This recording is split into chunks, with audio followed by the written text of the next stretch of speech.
أعوذ بالله من الشيطان الرجيم بسم الله الرحمن الرحيم إن الحمد لله والصلاة والسلام على رسول الله وعلى آله وصحبه وسلم تسليما كثيرا أما بعد السلام عليكم ورحمة الله وبركاته আজকে আমাদের আলোচনার বিষয় হলো রেনেসান্স বা রেনেসা। রেনেসা হলো ইউরোপীয় সভ্যতার একটা ঐতিহাসিক পর্যায়। আপনারা অনেকে বলেন যে এটাকে আসলে ঠিক একটা ঐতিহাসিক পর্যায় বা পিরিয়ড বলা আসলে ঠিক হয় না, বরং এটা একটা প্রক্রিয়া, এটা একটা প্রসেস যেটার মধ্য দিয়ে ইউরোপ গেছে। এবং অর্থাৎ একদল বলতেছেন যে এটা হলো একটা নির্দিষ্ট সময়কাল, একটা নির্দিষ্ট হিস্টোরিক্যাল পিরিয়ড। আরেক দল বলতেছেন যে এটা একটা নির্দিষ্ট প্রক্রিয়া যেটা ইউরোপ অতিক্রম করছে। মোটা থেকে ধরা হয় যে রেনেসান্স প্রায় 250-300 বছরের মতো স্থায়ী হয়েছে, রাফলি চতুর্দশ শতাব্দী থেকে শুরু করে সপ্তদশ শতাব্দী পর্যন্ত। এটা একটা রাফ হিসাব, এবং এই হিসাবটা রাফ কারণ এই ধরনের ব্যাপারগুলো আসলে একদম ঠিকঠাক দিন তারিখ হিসাব করে বলা মুশকিল। তো রেনেসান্স শব্দের অর্থ হলো পুনর্জন্ম। এটা একটা ফ্রেঞ্চ শব্দ যেটার অর্থ হলো রিবার্থ বা পুনর্জন্ম। পুনর্জন্ম মানে কি? পুনর্জন্ম মানে হলো মৃত্যুর পর নতুন করে নতুন কোনো দেহে আবার জীবিত হওয়া। রেনেসান্সের ধারণাটাও আসলে এমন।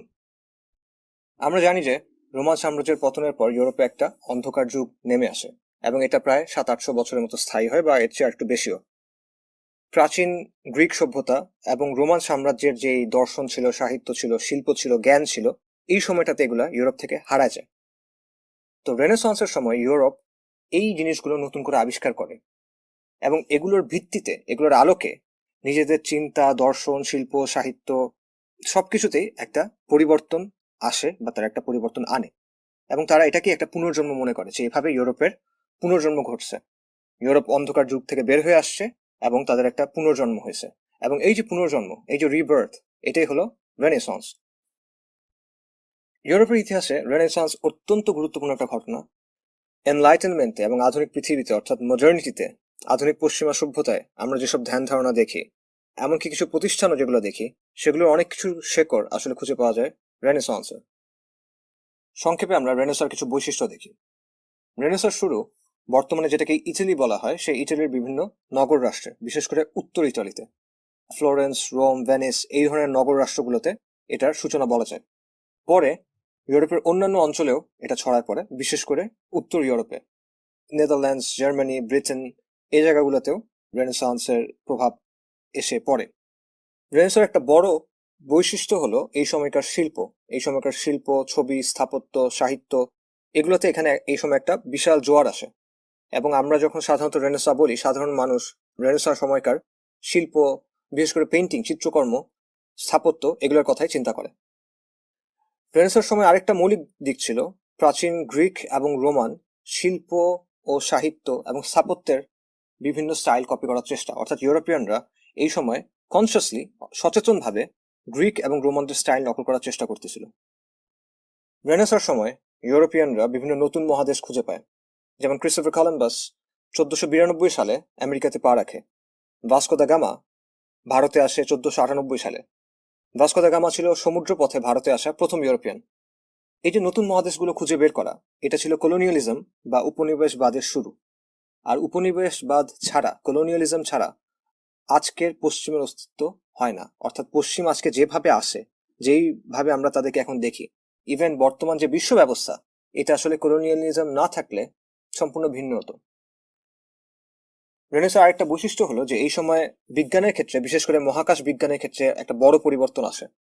এর আগে সাধারণত টলেমির মডেল অনুসরণ করা হতো, যেটা হলো জিওসেন্ট্রিক, অর্থাৎ পৃথিবী কেন্দ্রিক। তখন মনে করা হতো যে পৃথিবী হলো মহাবিশ্বের কেন্দ্র, এবং চন্দ্র, সূর্য, গ্রহ, নক্ষত্র, এগুলো সবকিছু পৃথিবীকে কেন্দ্র করে আবর্তিত হচ্ছে। কিন্তু রেনেসাঁর সময় নিকোলাস কোপারনিকাস হিলিওসেন্ট্রিক মডেল দেয়, অর্থাৎ সূর্যকেন্দ্রিক মডেল দেয়, যেখানে সে বলে যে সৌরজগতের কেন্দ্র হলো সূর্য, এবং পৃথিবী সহ অন্য সবকিছু, সৌরজগতের অন্য সবকিছু আসলে সূর্যকে কেন্দ্র করে আবর্তিত হচ্ছে। পরে বিজ্ঞানী গ্যালিলিও এটা নানা তথ্য প্রমাণ দিয়ে আবার উপস্থাপন করে। আরো বলা হয় যে রেনেসাঁর সময় আসলে সায়েন্টিফিক মেথড আবিষ্কার করা হয়। সায়েন্টিফিক মেথড কি? সায়েন্টিফিক মেথড হলো, বাংলায় এটাকে বলা যায় বৈজ্ঞানিক পদ্ধতি। এটা হলো যে পদ্ধতিতে আসলে বৈজ্ঞানিক অনুসন্ধান করা হয়, কোনো কিছু বিচার বিশ্লেষণ করা হয়, এটাকে বলা হয় সায়েন্টিফিক মেথড। এটা নিয়ে ইনশাল্লাহ আমরা পরে আর একটু আলোচনা করব। তো অনেকে বলে রেনেসাঁর সময় ইউরোপেই এটার আসলে আবিষ্কার হয়েছে। আরেকটা বৈশিষ্ট্য হলো যে রেনেসার সময় ফিউডালিজম বা সামন্ততান্ত্রিক যে ব্যবস্থা তখন ছিল সেটার পরিবর্তন হওয়া শুরু করে। যদিও পুরোপুরি পরিবর্তন তখন হয় নাই, বাট এটা শুরুটা তখন হয়। রেনেসার আরেকটা বৈশিষ্ট্য ছিল বাণিজ্যের ব্যাপক প্রসার। এই সময় ইউরোপিয়ানরা বিশ্বের বিভিন্ন অঞ্চলের সাথে খুব ব্যাপকভাবে বাণিজ্য করতে শুরু করে, ট্রেড করতে শুরু করে। কাগজ, প্রিন্টিং প্রেস অর্থাৎ ছাপার মেশিন, কম্পাস, বারুদ, গান পাউডার, এরকম বিভিন্ন জিনিস এই সময়টাতেই ইউরোপে আবিষ্কার হয়। রেনেসার আরেকটা গুরুত্বপূর্ণ ঘটনা হলো প্রটেস্ট্যান্ট রিফরমেশন, অর্থাৎ খ্রিস্টবাদের দ্বিতীয় বিভাজন। এটা নিয়ে ইনশাল্লাহ আমরা সামনে আরো বিস্তারিত আলোচনা করব। আরেকটা দিক ছিল হিউম্যানিজম বা মানবতাবাদ।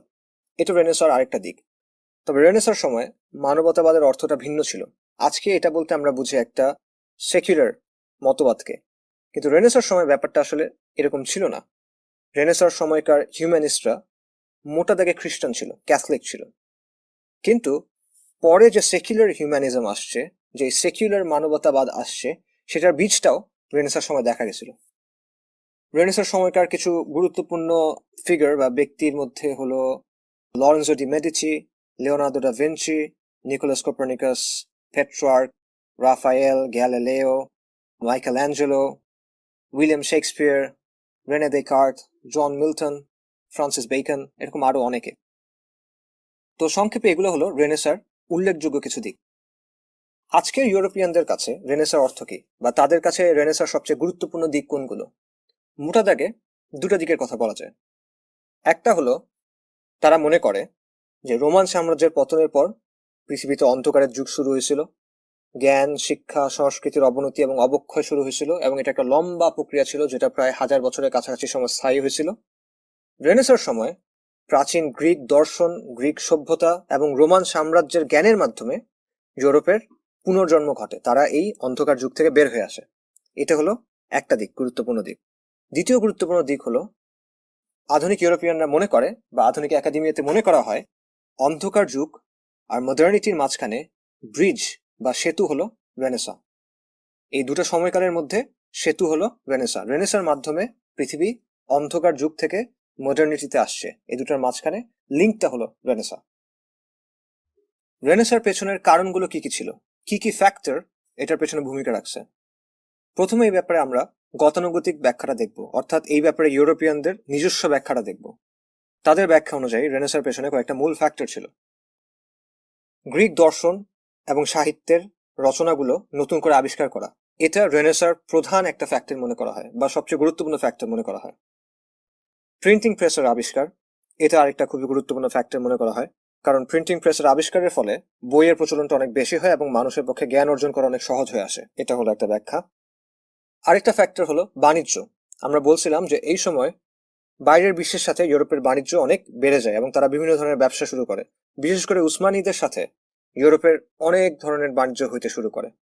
এটার ফলে ইউরোপের অর্থ সম্পদ অনেক বাড়ে, আর এই অর্থের ফলে শিল্প, সাহিত্য, জ্ঞান চর্চা, বিজ্ঞান চর্চা, এসবের পিছনে টাকা খরচ করা, এগুলোর পৃষ্ঠপোষকতা করা সম্ভব হয়। আরেকটা ফ্যাক্টর হলো ক্রুসাইড। ক্রুসাইডের মাধ্যমে ইউরোপ মুসলিম সভ্যতার সংস্পর্শে আসে, আবার ক্রুসাইডের মাধ্যমে তারা মুসলিমদের থেকে অনেক ধন সম্পদও লুট করে আনে। ক্রুসেডের শুরুটা যদিও রেনেসার আগে, কিন্তু ক্রুসেড বিভিন্ন পর্যায়ে হয়েছে এবং এই প্রক্রিয়াটা একটা লম্বা সময় ধরে চলছে। রেনেসার পেছনে আরেকটা ফ্যাক্টর মনে করা হয় প্লেগকে।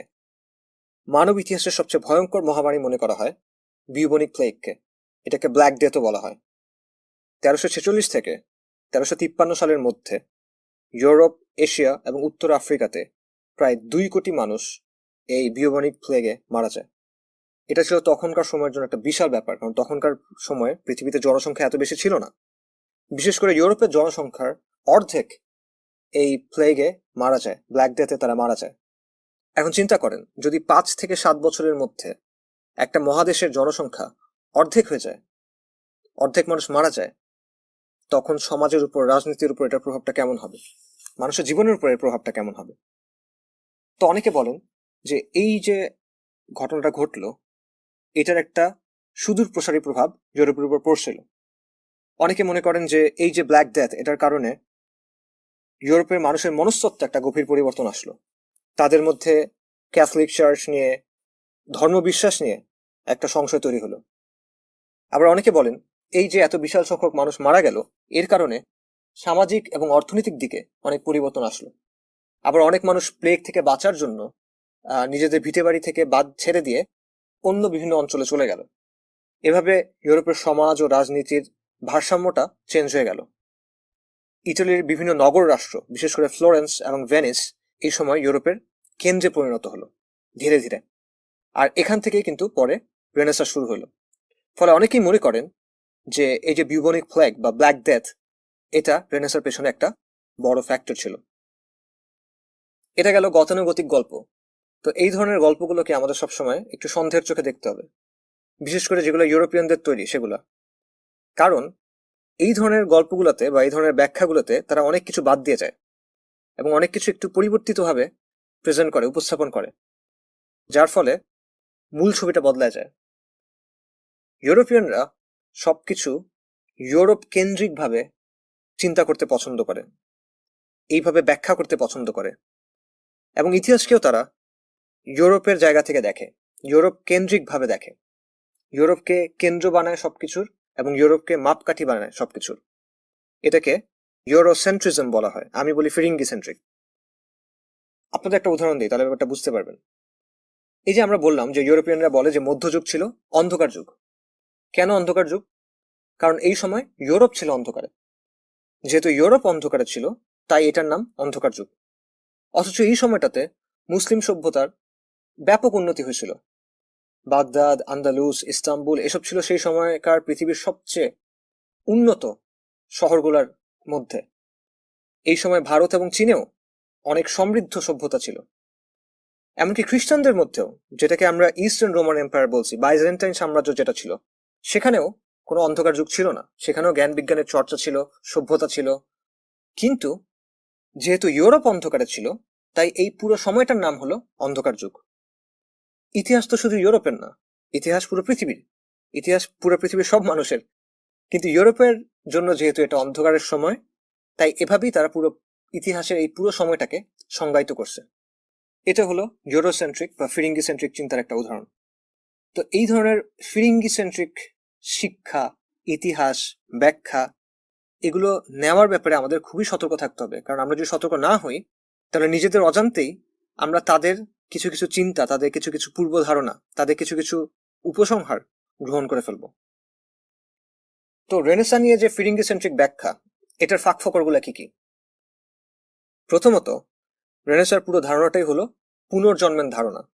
একসময় গ্রিকদের মাধ্যমে সভ্যতার আলো শুরু হয়েছিল, রোমানরা তারপর সেটা নিছে গ্রিকদের কাছ থেকে, তারপর একসময় ইউরোপ পথ হারায় ফেলছে, অন্ধকারে হারায় গেছে। আবার তারপর গ্রিকদের রচনাবলী যখন নতুন করে আবিষ্কার করা হয়েছে, ইউরোপের মানুষ যখন নতুন করে গ্রিকদের রচনাবলী খুঁজে পাইছে, তখন ইউরোপ নতুন করে আলোর পথে বের হয়ে আসছে, ইউরোপের পুনর্জন্ম ঘটছে। আর তারপর রেনেসাঁ থেকে এনলাইটেনমেন্ট হয়েছে, তখন পুরো পৃথিবীতে সেকুলারিজম, গণতন্ত্র, ইন্ডিভিজুয়ালিজম, এই সব কিছু আলো ছড়ায় পড়ছে। এটা হলো ইউরোপিয়ানদের বানানো গল্প। এই গল্পের শুরুতে ধরে নেওয়া হচ্ছে যে ইউরোপ একটা বিচ্ছিন্ন দ্বীপের মতো, বাকি পৃথিবীর সাথে তার কোনো যোগাযোগ নাই। এই দ্বীপে নিজে থেকেই একবার সভ্যতা জেগে উঠছে, তারপর নিজে থেকেই সেটা অন্ধকারে গেছে, তারপর আবার নিজে নিজে পুনর্জন্ম হয়েছে। অনেকটা এরকম একটা বক্তব্য। কিন্তু এটা সম্পূর্ণ ভুল একটা ধারণা। ইনফ্যাক্ট ইউরোপের যে রেনেসাঁ, সেটা গ্রিকদের রচনাবলী থেকে হয় নাই, বরং রেনেসাঁ হয়েছে মুসলিমদের যে সভ্যতা ছিল, মুসলিমদের যে জ্ঞান ভাণ্ডার ছিল, সেটার উপর ভর দিয়ে। কিন্তু ইউরোপের ঐতিহাসিকরা এই সত্যটা চেপে দেওয়ার চেষ্টা করে, অথবা যখন বলে তখন যথাসম্ভব একে কমায় দেখানোর চেষ্টা করে। রেনেসাঁর পেছনে সত্যিকার অর্থে গুরুত্বপূর্ণ কয়েকটা ফ্যাক্টরের দিকে তাকানো যাক। আমরা ক্রুসেডের কথা বলছিলাম।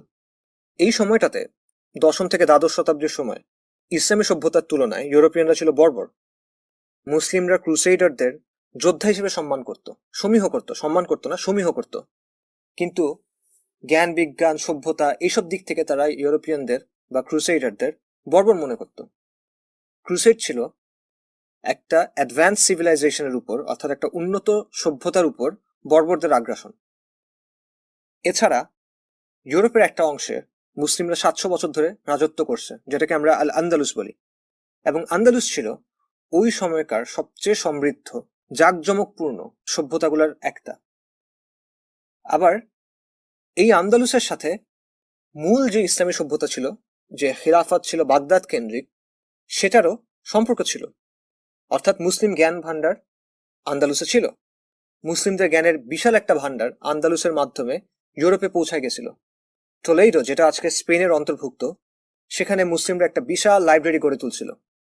1085 সালে ক্যাথলিকরা, অর্থাৎ ক্যাথলিক খ্রিস্টানরা, ইউরোপিয়ানরা সেই লাইব্রেরি দখল করে নেয়, এবং এটার ফলে মুসলিমদের যে জ্ঞান ভান্ডার এবং মুসলিমরা গ্রিকদের যেসব বই অনুবাদ করছিল সেটা ইউরোপে ছড়ায় পড়ে, এবং ধীরে ধীরে ইউরোপিয়ানরা এগুলো অনুবাদ করতে শুরু করে।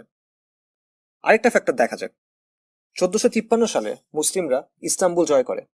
ইস্তাম্বুল ছিল বাইজেন্টাইন সাম্রাজ্যের কেন্দ্র, অর্থাৎ পশ্চিমা রোমান যে সাম্রাজ্য ছিল সেটার কেন্দ্র।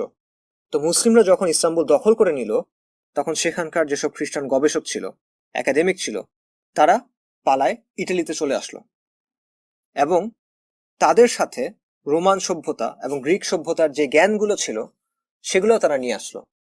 তো এক অর্থে এটাও কিন্তু মুসলিমদের কাজের প্রভাব। এবং এখানে আরেকটা জিনিস লক্ষ্য করেন, ইস্টার্ন রোমান সাম্রাজ্যের কাছে কিন্তু গ্রিক এবং রোমানদের জ্ঞান সংরক্ষিত ছিল, তাদের এটা নতুন করে আবিষ্কার করতে হয় নাই। অর্থাৎ ইউরোপিয়ানরা যে বলে যে গ্রিক এবং রোমানদের জ্ঞান হারায় গেছিল, তারপর এটা নতুন করে আবিষ্কার হয়েছে, কথাটা আসলে সত্য না। এই জ্ঞান বাইজেন্টাইনদের কাছেও ছিল, এবং মুসলিমদের বিশাল এক সভ্যতা ছিল। অন্ধকার যুগ ছিল শুধুমাত্র ইউরোপের।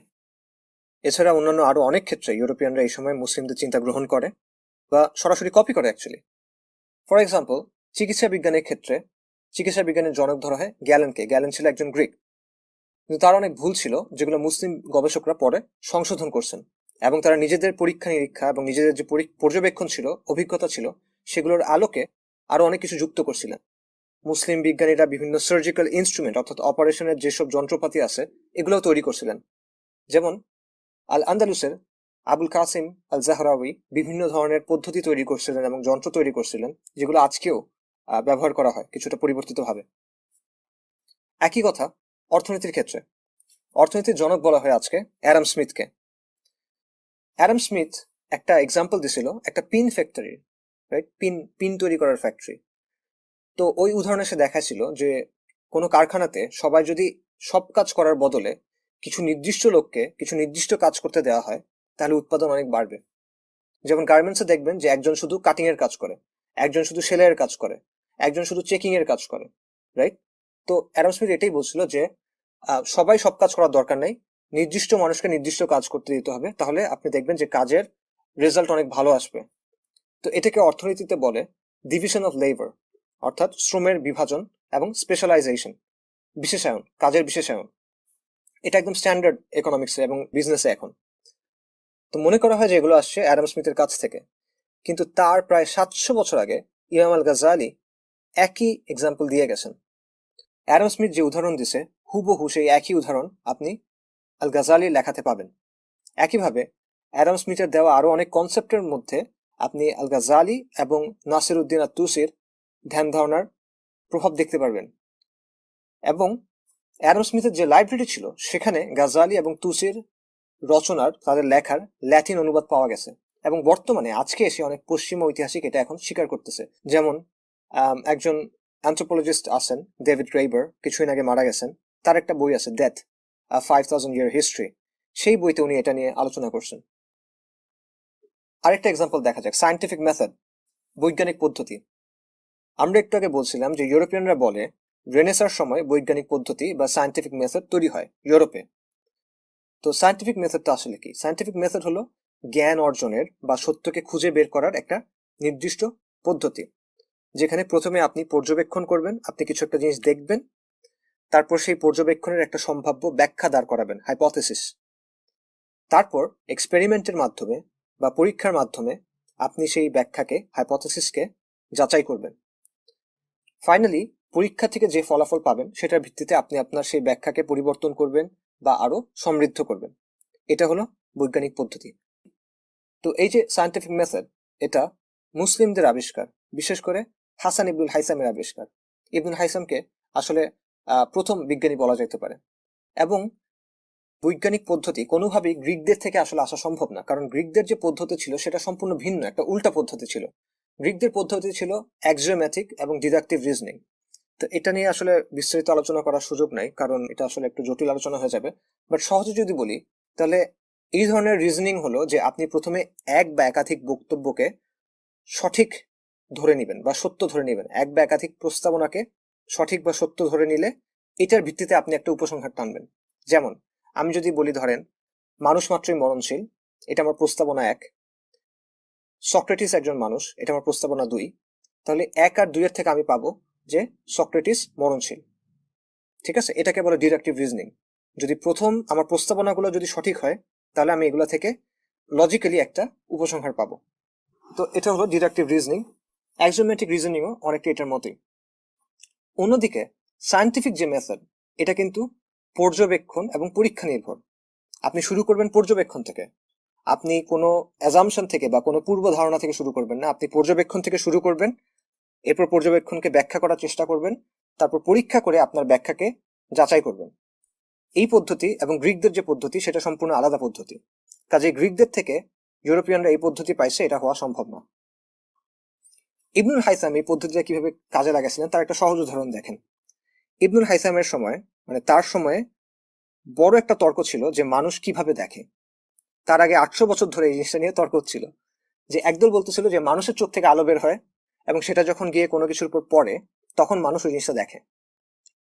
আরেক দল বলছিল যে না, আলোটা আসে জিনিস থেকে এবং এই আলোটা যখন মানুষের চোখে আসে তখন মানুষ জিনিসটা দেখে। তো গ্রিক লজিক অনুযায়ী, ডিডাকটিভ রিজনিং অনুযায়ী, অ্যাক্সিওম্যাটিক রিজনিং অনুযায়ী এই দুটো অবস্থানই সঠিক মনে হচ্ছিল, দুটো অবস্থানই ইন্টারনালি কনসিস্টেন্ট। ঠিক আছে, এই দুটো অবস্থানই সঠিক মনে হচ্ছিল। তো ইবনুল হাইসাম এটা সমাধান করলেন। কিভাবে করলেন? উনি কোনো পূর্ব আলোচনায় গেলেন না, উনি কোনো পূর্ব ধারণায় গেলেন না, কোনো তাত্ত্বিক সিদ্ধান্ত অনুসিদ্ধান্তের দিকে গেলেন না, ডিডাকটিভ রিজনিং করলেন না। উনি খুব সহজ একটা পরীক্ষা করলেন। উনি মানুষকে বললেন যে তোমরা সূর্যের দিকে তাকাও, এবং মানুষ যখন সূর্যের দিকে তাকায় তখন কি হয়? আমরা যখন খুব ব্রাইট, খুব উজ্জ্বল কিছুর দিকে তাকাই তখন আমাদের চোখে ক্ষতি হয়, চোখ জ্বলে যায়, রাইট? তার মানে কি? তার মানে আলোটা আসলে চোখ থেকে বের হচ্ছে না। যদি আলোটা চোখেই থাকতো তাহলে তো চোখের ক্ষতি হইতো না। আলোটা বাইরে থেকে আসতেছে এবং বাইরে থেকে আসার পর এটা চোখে রিফ্লেক্টেড হচ্ছে, তার মানে এভাবে আমরা দেখি। এইভাবে ইবনুল হাইসাম এই সমস্যাটার সমাধান করলেন। পরীক্ষা, পর্যবেক্ষণ এবং সিদ্ধান্ত, এটা হলো সায়েন্টিফিক মেথড। এরকম আরো জটিল অনেক কিছু উনি করছেন, বিশেষ করে অপটিক্সের ক্ষেত্রে, কিন্তু আমি আপনাদের সহজ একটা এক্সাম্পল দিলাম। সো এই যে সায়েন্টিফিক মেথড, সেটা মুসলিমদের আবিষ্কার এবং এগুলো থেকে ইউরোপিয়ানরা ব্যাপকভাবে প্রভাবিত হয়েছে। বিশেষ করে অপটিক্স নিয়ে যে তার আলোচনা, এগুলো ইউরোপিয়ানরা নিচে নিউটন পর্যন্ত এগুলো তারা প্রভাবিত ছিল। সো সায়েন্টিফিক মেথড গ্রিকদের কাছ থেকে ইউরোপিয়ানরা পায় নাই, তারা এটা মুসলিমদের কাছ থেকে পাইছে, যদিও তারা এখন বলে এটা গ্রিকদের কাছ থেকে পাইছে বা ইউরোপিয়ানরা নিজেরা তৈরি করছে। এরকম আরো অনেক উদাহরণ আছে যেখানে ইউরোপিয়ানরা মুসলিম বিজ্ঞানীদের কাছ থেকে সরাসরি কপি করছে বা গ্রহণ করছে। যেমন কোপারনিকাসের যে বিখ্যাত মডেল, তার অনেক কিছু মুসলিম বিজ্ঞানী ইবনু শাতিরের মডেল থেকে নেওয়া। যদিও এখানে একটা বড় পার্থক্য আছে, ইবনু শাতির মনে করতেন যে পৃথিবী সৌরজগতের কেন্দ্রে, অন্যদিকে কোপারনিকাসের মডেলের কেন্দ্র ছিল সূর্য। এই পার্থক্য আছে। সো কাজেই হুবহু সবকিছু কপি এটা বলা হচ্ছে না, কিন্তু কোপারনিকাসের মডেলের কিছু জায়গাতে সে সরাসরি ইবনু শাতিরের মডেল থেকে নিছে এবং এমন এমন জায়গাতে মিলছে যে এটা আসলে কাকতালীয়ভাবে হওয়া কখনো সম্ভব না। আরেকটা বড় উদাহরণ হলো রেনে দেকার্ট। দেকার্টকে বলা হয় আধুনিক পশ্চিমা দর্শনের জনক, এবং তার যে মূল দর্শন সেটা ব্যাপকভাবে ইমাম আল গাজালি দ্বারা প্রভাবিত ছিল। শুধু প্রভাবিত বললে ভুল হবে, সে বেসিক্যালি আল গাজালি থেকে অনেক আলোচনা কপি করছে, একেবারে বিভিন্ন কনসেপ্ট, আইডিয়া, এমনকি প্যারাগ্রাফ পর্যন্ত কপি করছে, এবং এর বিভিন্ন উদাহরণ খুঁজে বের করা সম্ভব, এবং বর্তমানে অনেকে এরকম অনেক কিছু খুঁজে বের করছেও। এরকম আরো অনেক উদাহরণ দেওয়া সম্ভব। এখন জ্ঞান বিজ্ঞানের ক্ষেত্রে এক সভ্যতা আরেক সভ্যতা থেকে গ্রহণ করবে, এটা অস্বাভাবিক কিছু না, এটা স্বাভাবিক। নতুন যে সভ্যতা সেটা পুরনোদের কাছ থেকে অনেক কিছু গ্রহণ করে, তারপর নিজেদের মতো করে সেটাকে আগায় নেয়, এটাতে কোনো সমস্যা নাই। কাজে ইউরোপিয়ানরা মুসলিমদের কাছ থেকে নিছে, এটাতে কোনো সমস্যা নাই। সমস্যাটা হলো তারা নিছে কিন্তু স্বীকার করে নাই। তারা মুসলিমদের কাছ থেকে নিছে কিন্তু তারা বলছে এটা আমরা গ্রিকদের কাছ থেকে নিছি, অথবা তারা মুসলিমদের কাছ থেকে নিছে কিন্তু বলছে যে আমরা এটা নিজের আবিষ্কার করছি। এই জায়গাটাতে সমস্যা। অর্থাৎ ইউরোপিয়ানদের বক্তব্য হলো যে মুসলিমদের মূল ভূমিকা হলো শুধু কপি করার। মুসলিমরা কি করছে, তারা গ্রিকদের রচনাবলী আরবিতে অনুবাদ করছে, তারপর ইউরোপ মুসলিমদের কাছ থেকে এই রচনাবলীগুলো পাইছে, তারপর এগুলোর আলোকে ইউরোপ উন্নতি করছে। মুসলিমদের কৃতিত্ব হলো জাস্ট এই যে সংরক্ষণ করাটা, এই অনুবাদ করাটা, অথচ বাস্তবতা হলো উল্টা। মুসলিমরা যখন অনুবাদ করছে তারা শুধুমাত্র হুবহু কপি করে নাই, বরং তারা নিজেরা আরো অনেক কিছু যুক্ত করছে। তারা নিজেরা পরীক্ষা নিরীক্ষা করে যে বিষয়গুলো পাইছে, যা সংশোধন হয়েছে, সেগুলোও যুক্ত করছে। এবং আমরা দেখলাম যে ইবনুল হাইসাম, ইবনুল শাতির, আল গাজালি এবং এরকম আরো অনেকে তারা নিজেরা যেসব বিভিন্ন ক্ষেত্রে যেসব অগ্রগতি করছিলেন সেগুলো থেকে ইউরোপিয়ানরা কপি করছে। ডেকার্ট বলেন, কোপার্নিকাস বলেন, তারা যখন এই জিনিসপত্রগুলো লিখতেছিল তখন ইউরোপে মুসলিম বিজ্ঞানীদের বা মুসলিম একাডেমিকদের যদি আমরা বলি, ওনাদের যেই রচনাবলী ছিল সেগুলো ল্যাটিন অনুবাদ ওই সময় ইউরোপে বহুল প্রচলিত ছিল, ইজিলি পাওয়া যেত। কিন্তু ইউরোসেন্ট্রিক হিস্ট্রি বলে যে যা কিছু হয়েছে সেটা হয় গ্রিকরা তৈরি করছে, অথবা রেনেসা বা এনলাইটেনমেন্টের সময় ইউরোপিয়ানরা তৈরি করছে, অথবা বাস্তবে তারা মুসলিমদের থেকে কপি করতেছে।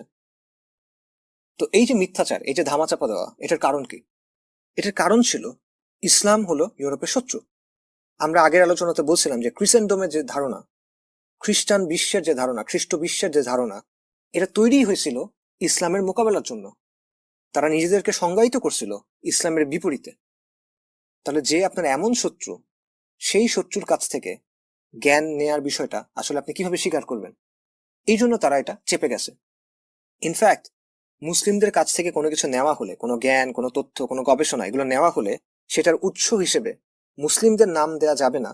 এটা একটা পলিসি ছিল, ঘোষিত পলিসি ছিল, লিখিত পলিসি ছিল। যেমন জেজুইটদের একটা ডকুমেন্ট আছে, তাদের স্কুল এবং শিক্ষা প্রতিষ্ঠানে কি কি নিয়ম অনুসরণ করা হবে শিক্ষকরা, গবেষকরা, সেটা নিয়ে। তো জেজুইটরা হলো ক্যাথলিক চার্চের একটা অংশ। এই ডকুমেন্টে স্পষ্টভাবে বলা ছিল যে কোনো কিছু যদি মুসলিমদের থেকে গ্রহণ করা হয় তাহলেও বলা যাবে না যে এটা আমরা মুসলিমদের থেকে নিছি, এটা অন্য কোনো উৎস বলতে হবে। এটা 1599 সালের একটা ডকুমেন্ট। এর আগেও ক্যাথলিক চার্চের মধ্যে এই নিয়মটা ছিল, এই নীতিটা ছিল। 1599 গিয়ে তারা এটা সরাসরি কাগজে কলমে আনছে, বাট এটা আরো আগে থেকে ছিল। অর্থাৎ মুসলিমদের কাছ থেকে নিলে সেটা মুসলিমদের কৃতিত্ব দিবা না, মুসলিমদের ক্রেডিট দিবা না, অন্য কোনো উৎসের কথা বলবা। সেই অন্য উৎসটা কি? গ্রিক উৎস। আবার কেউ যদি মুসলিমদের কাছ থেকে যে নেওয়া হয়েছে এটা স্বীকার করে, তাহলে তার উপর আবার সমস্যা হওয়ার আশঙ্কা ছিল। তাকে হয়তো বা এক্সকমিউনিকেট করতো, অর্থাৎ তাকফির করতো, বা তাকে চার্চের হাতে নানা হয়রানির মুখোমুখি হওয়ার আশঙ্কা ছিল। এই কারণে কোপার্নিকাস থেকে শুরু করে ডেকার্ট পর্যন্ত সবাই এই বিষয়টা চেপে গেছে। কাজেই গ্রিকদের রচনাবলী নতুন করে আবিষ্কার করার কারণে ইউরোপের পুনর্জন্ম হয়েছে, এটা হলো একটা মিথ, এটা একটা কল্পকাহিনী। এটা ইউরোপের বানানো ইউরোসেন্ট্রিক মিথ। বাস্তবতা হলো ক্রুসেড এবং আল আন্দালুসের মাধ্যমে ইউরোপ মুসলিম সভ্যতার সংস্পর্শে আসছে। তারা মুসলিমদের মাধ্যমে গ্রিকদের রচনাবলী পাইছে, এটা সত্য, এটা তারা স্বীকারও করে। কিন্তু তার চেয়েও বড় যেটা পয়েন্ট, তার চেয়েও বড় যেই অবদান, সেটা তারা স্বীকার করে না।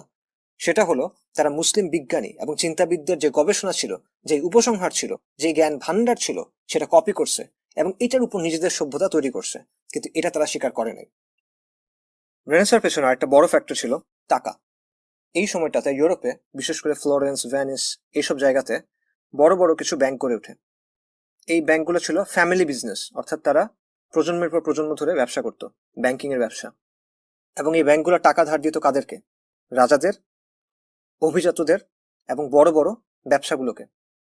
তো যেসব পরিবার প্রজন্মের পর প্রজন্ম ধরে এই ব্যবসাগুলো করতেছিল, ব্যাংকিং ব্যবসা, তাদের মধ্যে একটা ছিল মেডিচি পরিবার, এবং এরা ছিল ফ্লোরেন্সের সবচেয়ে ক্ষমতাশালী পরিবারদের একটা। এবং এই পরিবারের একজন ছিল লরেন্জো দি মেডিচি, এর কথা আমরা আগে বলছি। এবং সে ছিল শিল্প, সাহিত্য এবং বিজ্ঞানের পৃষ্ঠপোষক। অর্থাৎ সে যে বিশাল পরিমাণ টাকা কামাইছিল ব্যাংকিং থেকে এবং অন্যান্য জিনিস থেকে, এই সম্পদের বড় একটা অংশ বা একটা অংশ সে শিল্পী, গবেষক, বিজ্ঞানী এদের পেছনে খরচ করত। একসময় মেডিচিদের দেখা দেখি অন্যান্য যারা অর্থবান, ক্ষমতাবান ছিল, তারাও এটা করা শুরু করলো। তারা বিভিন্ন স্থপতি, শিল্পী, গবেষক, তাদেরকে অর্থ দিয়ে পৃষ্ঠপোষকতা করত। এবং এটা জ্ঞান, বিজ্ঞান এবং শিল্প সাহিত্যের প্রসারে বড় ধরনের ভূমিকা রাখলো। কারণ এই ধরনের কাজগুলো করতে হলে, এই ধরনের কাজ আগায় নিতে হলে, ধরে রাখতে হলে প্রচুর টাকা পয়সা লাগে, আর একটা মোটামুটি ধরনের স্থিতিশীলতা লাগে, রাজনৈতিক স্থিতিশীলতা লাগে। যখন মানুষকে খাবার নিয়ে চিন্তা করতে হয়, যখন মানুষকে প্রাণ বাঁচাতে ছোটাছুটি করতে হয়, তখন সে জ্ঞান বিজ্ঞান চর্চা করতে পারে না, সেখানে শিল্প সাহিত্যের বিকাশ হয় না। মৃত্যু ভয় নিয়ে শিল্প সাহিত্য আপনি করতে পারবেন না, খালি পেটে আপনি বিজ্ঞান চর্চা করতে পারবেন না। এই কারণেই যে কোনো সভ্যতায় আপনি দেখবেন যে জ্ঞান বিজ্ঞান এবং শিল্প সাহিত্যের বিকাশ এটা আসে পরের দিকে। কোনো সভ্যতা প্রথমে হুট করে জ্ঞান বিজ্ঞানে উন্নতি করতে পারে না, কোনো সভ্যতা প্রথমে হুট করে শিল্প সাহিত্য উন্নতি করতে পারে না। প্রথমে সামরিকভাবে আপনাকে প্রতিষ্ঠিত হইতে হবে, তারপর আপনাকে রাজনৈতিকভাবে স্থিতিশীল হইতে হবে। এই দুটা ধাপ আপনি যখন পার হবেন তখন আসবে অর্থনৈতিক বিকাশ, ব্যবসা বাণিজ্যের প্রসার, মানুষের হাতে তখন টাকা আসবে। যখন মানুষের হাতে টাকা পয়সা আসবে, যখন আপনি রাজনৈতিকভাবে স্থিতিশীল, যখন আপনি সামরিকভাবে শক্তিশালী, তখন আপনি জ্ঞান বিজ্ঞান এবং শিল্প সাহিত্যের পেছনে খরচ করবেন। তখন অর্থের পৃষ্ঠপোষকতায় জ্ঞান বিজ্ঞান এবং শিল্প সাহিত্য দাঁড়াবে, তার আগে না। এই কারণে বর্তমানে যারা মনে করে যে জ্ঞান বিজ্ঞানে উন্নতি করে আমরা মুসলিম উম্মার পুনর্জাগরণ ঘটাবো, তারা আসলে ভুল চিন্তা করতেছেন। পৃথিবীতে এভাবে কারো উত্থান কখনোই ঘটে নাই। আপনার সব সময় প্রথমে সামরিক শক্তি লাগবে এবং আপনার রাজনৈতিক প্রতিষ্ঠা লাগবে। যদি এটা না থাকে তাহলে আপনি কখনোই স্বতন্ত্র স্বাধীন সভ্যতা করতে পারবেন না, এবং রেনেসার ক্ষেত্রে তাই ঘটছে। আরেকটা দিক ছিল যেটা আমরা বলছিলাম যে এই সময় তারা বিভিন্ন নতুন নতুন মহাদেশ খুঁজে বের করছিল, এবং এইসব মহাদেশ থেকে সম্পদ তারা লুটপাট করে আনতেছিল, বিশেষ করে আমেরিকা থেকে, এবং এটাও ইউরোপের যে অর্থনীতি এটাকে ব্যাপকভাবে বুস্ট করছিল। রেনেসার আরেকটা গুরুত্বপূর্ণ দিক হলো হিউম্যানিজম, যেটা আমরা শুরুতে বলছিলাম যে মানবতাবাদের উত্থান।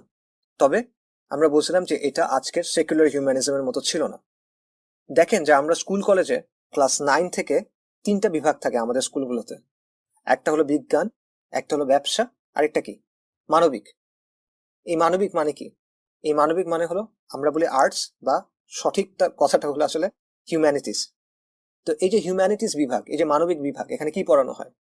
ভাষা, দর্শন, সাহিত্য, আইন, সমাজবিজ্ঞান।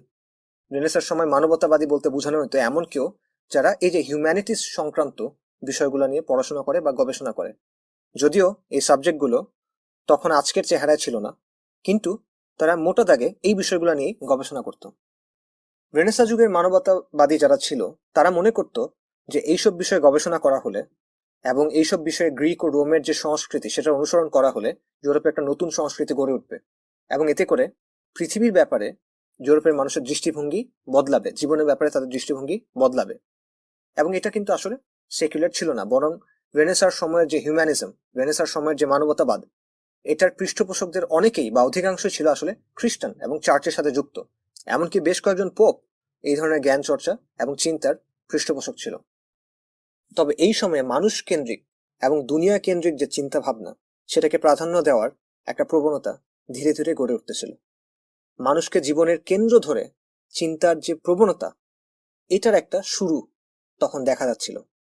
এছাড়া রেনেসার সময়কার বিখ্যাত কিছু ব্যক্তি, যেমন ধরেন নিকোলো ম্যাকিয়াভেলি বা পেট্রোয়ার্কের মতো লোকেরা, তাদের যে চিন্তা ও দর্শন ছিল সেখান থেকে আপনি ইন্ডিভিজুয়ালিজমের কিছু দিকও দেখবেন যে তাদের রচনা এগুলো আসলে কাঠামো নিচ্ছে, শেপ নিচ্ছে।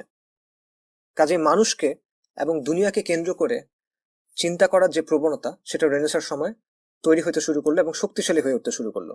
সবকিছুকে আপনি মানুষের বিচারে দেখবেন, সবকিছুকে মাপবেন মানুষের মাপকাঠিতে। মানুষের চেয়ে উঁচু কোনো কিছুর দিকে তাকানোর দরকার নাই। মানে মানুষজন অনেকটা আসমানের দিক থেকে মুখ সরায় দুনিয়ার দিকে তার মনোযোগটা সেট করলো, মানুষকে মহাবিশ্বের কেন্দ্রে বসালো। তবে রেনেসার সময় তারা ধর্ম অবিশ্বাস করলো না বা ধর্মকে প্রত্যাখ্যান করলো না, তারা তাদের বিশ্বাস রাখলো, তারা খ্রিস্টান। কিন্তু এই বিশ্বাস রেখে তারা মানুষের উপর বেশি জোর দিল। কিন্তু এই ধরনের চিন্তা আসলে মৌলিকভাবে ধর্মের সাথে সাংঘর্ষিক, বা এই ধরনের চিন্তার মধ্যে কিছু দিক আছে যেগুলো মৌলিকভাবে ধর্মের সাথে সাংঘর্ষিক। যে কারণে এই চিন্তাগুলো পরবর্তীতে যখন এনলাইটেনমেন্টের সময় গেল, সেখানে গিয়ে ধর্মকে একেবারেই সরায় ফেলা হলো এবং মানুষকেই মূল মানদণ্ড বানানো হলো। অর্থাৎ রেনেসার সময় ধর্ম এবং মানুষ কেন্দ্রিক চিন্তা এই দুটা সহাবস্থান করতেছিল। কিন্তু এনলাইটেনমেন্টের সময় গিয়ে দেখা গেল ধর্মকে সরায় দিয়ে মানুষ কেন্দ্রিক চিন্তাটাই একক প্রভাব তৈরি করে ফেললো। এটা নিয়ে ইনশাল্লাহ আমরা পরের সপ্তাহে আরো আলোচনা করব। এবং এখানে আসলে গ্রিক সংস্কৃতি এবং গ্রিক চিন্তার প্রভাব ছিল। রেনেসার যে মানবতাবাদ, এটার পেছনে গ্রিক চিন্তা এবং সংস্কৃতির প্রভাবটা আসলে কি, এটা একটু বোঝা দরকার। আপনি যদি গ্রিক মিথোলজির দিকে তাকান বা গ্রিক পুরাণের দিকে তাকান, তাহলে দেখবেন যে এখানে যে দেবদেবী আছে, এরা আসলে মানবতা বিরোধী, মানে মানুষ বিরোধী শক্তির মতো। এদের কাজ হলো মানুষকে শাসন করা, মানুষকে নিয়ন্ত্রণ করা, এবং বেশিরভাগ সময় এরা আসলে মানুষের ভালো চায় না। যেমন ধরেন, গ্রিক পুরাণে একটা চরিত্র আছে প্রমিথিয়াস। সে একজন দেবতা। তো প্রমিথিয়াস কি করলো, সে স্বর্গ থেকে আগুন চুরি করলো এবং সেটা এনে সে মানুষকে দিল, এবং এর ফলে মানুষের মধ্যে প্রযুক্তির জন্ম হলো, জ্ঞান বিজ্ঞানের জন্ম হলো, অর্থাৎ সভ্যতার জন্ম হলো, শিল্প সাহিত্যের জন্ম হলো। প্রমিথিয়াস ছিল মানব জাতির সাহায্যকারী গ্রিক পুরাণ অনুযায়ী। কিন্তু বাকি দেবতারা কিন্তু এটা পছন্দ করলো না। প্রমিথিয়াস যে মানুষকে হেল্প করলো, এটা তাদের কাছে পছন্দ হলো না। এই জন্য তারা কি করলো, প্রমিথিয়াসকে চিরকালের জন্য ভয়ঙ্কর শাস্তি দিল। তো এরকম আরো অনেক কিছু আপনি এই এই এই পুরাণে পাবেন, গ্রিক পুরাণে পাবেন। গ্রিক পুরাণের যে দেবতারা আছে তারা অ্যান্টি হিউম্যান, মানুষ বিরোধী বা মানবতা বিরোধী। তাই গ্রিক পুরাণের দৃষ্টিভঙ্গি থেকে মানুষের সংগ্রাম ছিল দেবতাদের বিরুদ্ধে, স্বর্গের বিরুদ্ধে, আসমানের বিরুদ্ধে। মানুষের মুক্তির অর্থ হলো দেবতাদের নিয়ন্ত্রণ থেকে মুক্ত হওয়া, আসমানের নিয়ন্ত্রণ থেকে মুক্ত হওয়া। মানুষ কখন স্বাধীন হবে, মানুষ কখন মুক্ত হবে, মানুষ কখন সফল হবে, যখন সে আসমানের নিয়ন্ত্রণ থেকে মুক্ত হইতে পারবে, যখন সে দেবতা আর ধর্মের যে স্বৈরাচারী শাসন, এটা থেকে বের হতে পারবে। এটা ছিল গ্রিক পুরাণ থেকে এই ধারণাটা আসে, এবং এই কারণে গ্রিক চিন্তার মধ্যে মৌলিকভাবে একটা ধর্মবিরোধী দিক আছে। রেনেসার সময় এই বীজটা ইউরোপের চিন্তার ভেতরে গেঁথে যায়, যদিও তারা নিজেরাও হয়তো সেই সময় এটা ধরতে পারে নাই, কারণ তারা তো ধর্মকে অস্বীকার করতো না। কিন্তু তারা মানুষের স্বাধীনতাকে একটা প্রধান মূল্যবোধ হিসেবে গ্রহণ করছিল, যেটা পরবর্তীতে একসময় পূর্ণ ধর্ম বিরোধিতার দিকে গেছে।